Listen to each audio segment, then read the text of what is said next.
Moto zo mu bwoko bwa Spiro zigiye gukurwa ku isoko. Minisiteri ishinzwe iterambere mu Rwanda RDB mu itangazo yasohoye mu masaha make yashize yavuze yuko moto za Spiro zigiye gushobora gukurwa ku isoko. Spiro Rwanda ni kampani ishinzwe gutwara abantu n'ibintu ku binyabiziga cyane cyane bya moto. Akaba ari kampani imaze imyaka hafi 3 ikorera mu gihugu cy'u Rwanda. Spiro Rwanda yari imaze kubaka izina by'umwihariko kuri moto zikoresha amashanyarazi mu gihugu hose. Biragoye yuko waba uri umuntu gukora ingendo mu buzima bwa buri munsi ukaba utazi moto za Spiro. Akaba ari moto zizwiho kugira umuvuduko udasanzwe ndetse akaba ari moto zigenda zihuta cyane. Gusa muri aka kanya abantu bakoresha moto za Spiro cyangwa se mwari umaze kuzikunda no kuzimenyera, ibyanyu bishobora kutagenda neza kubera yuko RDB yasohoye itangazo yuko Spiro Rwanda ishobora guhagarikwa biturutse ku mpanuka yabaye mu minsi ishize, by'umwihariko iturutse kuri iyi moto, aho umuntu cyangwa se umumotari watwaye iyi moto yarapakiyeho imizigo ingana n'ibiro 135 by'umuceri na kawunga, birangira iyi moto ipindamye, ipine rirashwanyuka rirapindama. Ibi bikaba bimwe mu byatumye iki kigo cy'igihugu gikora ubugenzuzi gisanga zino moto ntabwo zujuje ubuziranenge. Mu ibaruwa RDB yandikiye Spiro Rwanda hakaba hakubiyemo yuko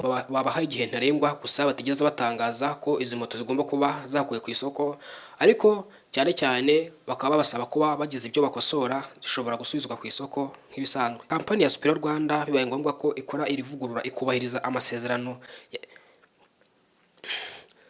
Kampani ya Spiro Rwanda bibaye ngombwa ko ishobora kubahiriza amasezerano cyangwa se yubahiriza ibyo yategetswe na RDB, byayisaba amafaranga atari make kugira ngo buri moto zose z'iyi kampani izivugurure ndetse zikire ku murongo. Igihari cyo kwitega no kuvuga ngo se iyi kampani ya Spiro Rwanda iraza kubikora cyangwa iremera moto zayo zive ku isoko.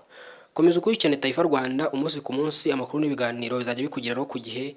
Weho mushyashya ukande subscribe aho hasi kugira ngo utazajya ucikwa n'ibiganiro cyangwa se amakuru abageraho. Weho dusanzwe dukorana cyangwa se tubana, ndagushimiye uruha agaciro. Njye nitwa Eric Taifa, ndabashimiye cyane, Imana ibahe umugisha.